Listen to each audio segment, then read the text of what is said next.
மாண்புமிகு தமிழ்நாட்டின் முதலமைச்சர் அவர்களே, தமிழ்நாட்டின் காவல்துறை இயக்குனர் அவர்களே, சென்னை பெருநகர காவல் ஆணையர் அவர்களே, நான் சீமான் அவர்கள் மீதும் சீமானை சார்ந்தவர்கள் மீதும் ஏதோ விளையாட்டுக்காகவோ நகைச்சுவுக்காக பொழுதுபோக்குக்காக கம்ப்ளைண்ட் கொடுக்குறேன்னு நினைச்சிட்டு இருக்கீங்களா? பொழுதுபோக்குக்காகலாம் புகார் கொடுக்கல. 29/7/2024 அன்னைக்கு சீமான் அவர்கள் மீது நான் ஒரு புகார் கொடுத்தேன். ஒரு மாசத்துக்கு முன்னாடி. அந்த புகார்ல என்ன மென்ஷன் பண்ணிருக்கேன் தெரியுமா? சீமான் கட்சியை சேர்ந்தவங்களும் என்னையும் நாகை திருவள்ளுவன் அவர்களையும் தொல் திருமாவளவன் அவர்களையும் கொலை செய்து விடுவதா என்னுடைய கைபேசி எண்ணுக்கு என் கட்சியை சார்ந்தவங்க கிட்ட பேசினாங்க. அந்த பேசுறத நாங்க மென்ஷன் பண்ணி புகாராகவும் அவங்க என்ன எங்க கிட்ட பேசினாங்கன்றது அந்த ஆடியோவை ஊடகத்தின் முன்பாக நான் போட்டு காமிச்சேன். அது எல்லா ஊடகத்திலும் தெரிஞ்சுது. நான் கொடுத்த புகாருக்கு நீங்க நடவடிக்கை எடுத்திருந்தீங்கன்னா இந்த பிரச்சனை வந்திருக்காது. இப்ப நீங்க நடவடிக்கை எடுக்காதனால ஜேர்னலிஸ்ட் கரிகாலன் தம்பி அதாவது சீமான் கட்சியில் இருக்கக்கூடிய சீமான் கூடிய இருக்கக்கூடிய தேவான்ற ஒரு நபர் தென் மாவட்டத்தில் இருக்கக்கூடிய ஒரு கூலிப்படையினர்கிட்ட வாட்ஸ்அப்பில் பேசின ஸ்கிரீன்ஷாட் இது. இதில் என்ன பேசியிருக்கிறாங்க அப்படின்னு பார்த்தீங்கன்னா,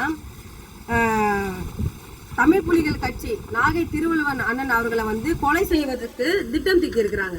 அந்த திட்டம் தீட்டின அந்த வாட்ஸ்அப் பதிவு தான் இது. இந்த பதிவை நேற்று கரிகாலன் தம்பி அதை வெளியிட்டு இருக்கிறாரு. இப்போ அது மட்டும் இல்லாமல் சீமான் விஜயலட்சுமி சீமான் அவர்கள் மீது 10 முறை கரைகழிப்பு செஞ்சாருன்னு புகார் கொடுத்தாங்க. அதுக்கும் நடவடிக்கை எடுக்கல. தந்தை பெரியார் அவர்கள் குறித்தும் மனை அம்மையார் அவர்கள் குறித்தும் இழிவா கொச்சைப்படுத்தி பேசினார் சீமான் கட்சியை சேர்ந்தவங்க. அதுக்கும் புகார் கொடுத்து எந்த நடவடிக்கை எடுக்கல காவல்துறை. உங்களுடைய தந்தையார் கலைஞர் அவர்கள் குறித்து இழிவா பேசி உங்க கட்சி தொண்டரே புகார் கொடுத்திருக்காங்க காவல்துறையில. அதுக்கும் காவல்துறை எந்த ஒரு நடவடிக்கை எடுக்கல. அம்மையார் ஜெயலலிதா அவர்களுடைய மரணத்திற்கு பிறகு ஜெயலலிதா அம்மையார் அவர்கள் 2 ஆம்பளைக்கு நடுவுல படுக்க வச்சிருக்காங்க, பாலியல் ரீதியா பேசிருக்கிறாரு. அதுக்கும் புகார் கொடுத்திருக்காங்க ஏடிஎம் கட்சியை சார்ந்தவங்க. அதுக்கும் காவல்துறை எந்த ஒரு நடவடிக்கை எடுக்கல. அருந்ததியர் மக்களையும் தெலுங்கு மொழி பேசும் மக்களையும் இழிவு செய்து கொச்சைப்படுத்தி சீமான நேரடியா பேசுறாரு.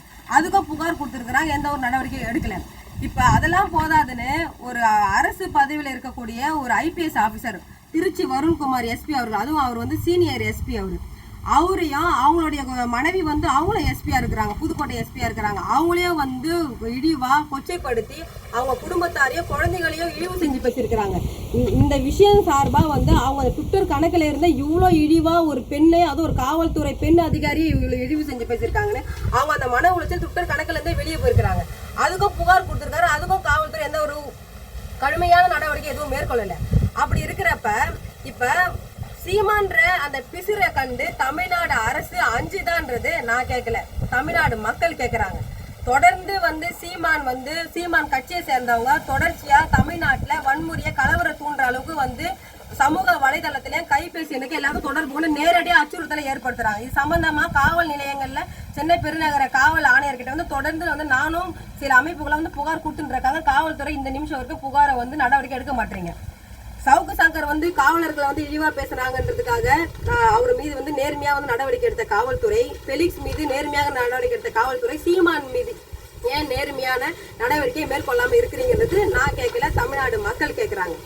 எனக்கு 7 தினத்துக்குள்ள தமிழ்நாடு அரசு உடனடியா சீமான் மீதும் சீமான் கட்சியை சார்ந்தவர்கள் மீதும் உரிய கடுமையான நடவடிக்கை எடுத்து அவங்களை சிறைப்படுத்தல அப்படின்னா நான் 8வது நாள் கோபாலபுரத்தில் உள்ள கலைஞர் ஐயா அவர்களுடைய வீட்டு வாசல்ல என்னுடைய தமிழர் முன்னேற்றப்படை கட்சி சார்பாக நான் தர்ணா போராட்டத்தில் ஈடுபடுவேன்னு தமிழ்நாட்டின் முதலமைச்சர் ஸ்டாலின் ஐயா அவர்களுக்கு இந்த காணொலி வகையில தகவலா தெரிவிச்சுக்கிறேன்.